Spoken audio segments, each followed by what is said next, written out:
Aladdin and His Wonderful Lamp. Chapter 17. The Proposal.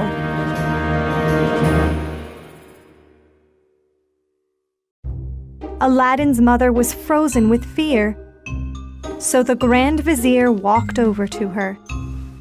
He grabbed Zeba's arm and pulled her toward the Sultan.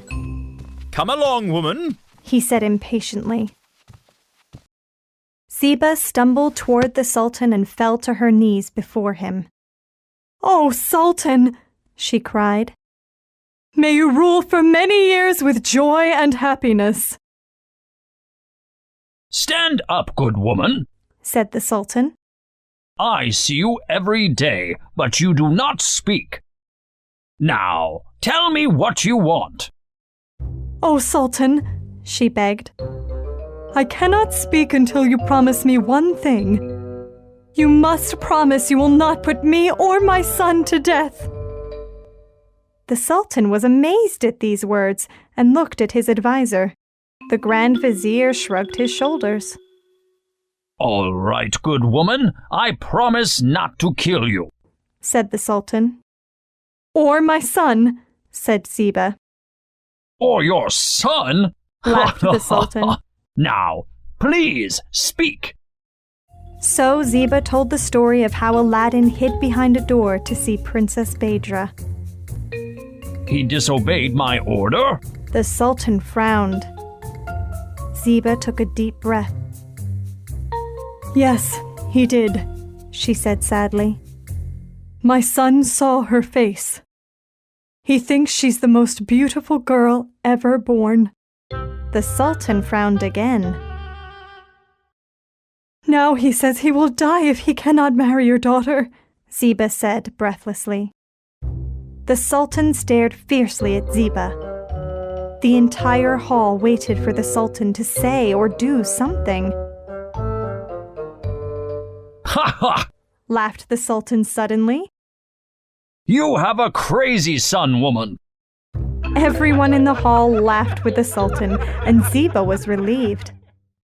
Then she held the bowl up to the Sultan and pulled off the cloth covering the jewels.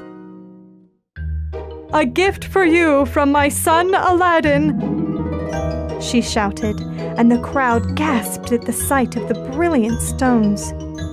The Sultan stopped laughing when he saw the jewels shining in the bowl. The Sultan had mountains of gold and silver, but he had never seen anything like these jewels. "The largest stone in my palace is smaller than the smallest of these," cried the Sultan, picking up a huge ruby. "Grand Vizier, have you ever seen anything like this?"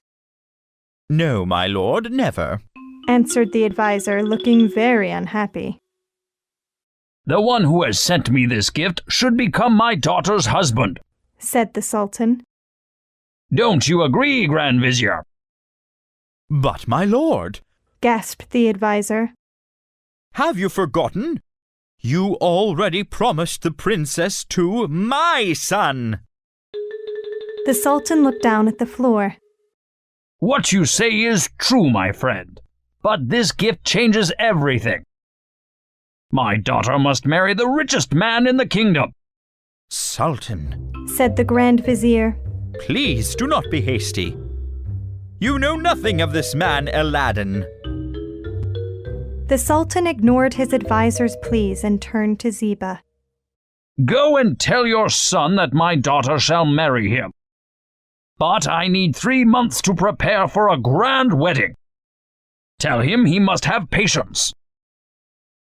Zeba thanked the Sultan and joyfully hurried home. Aladdin had been waiting for his mother, watching from a window. At long last he saw her running down the street of crooked houses. Her headscarf was flying behind her as she ran, and she was smiling. Then Aladdin noticed something even more important. Zeba did not have the bowl of jewels. "The Sultan has accepted my gift!" he cried.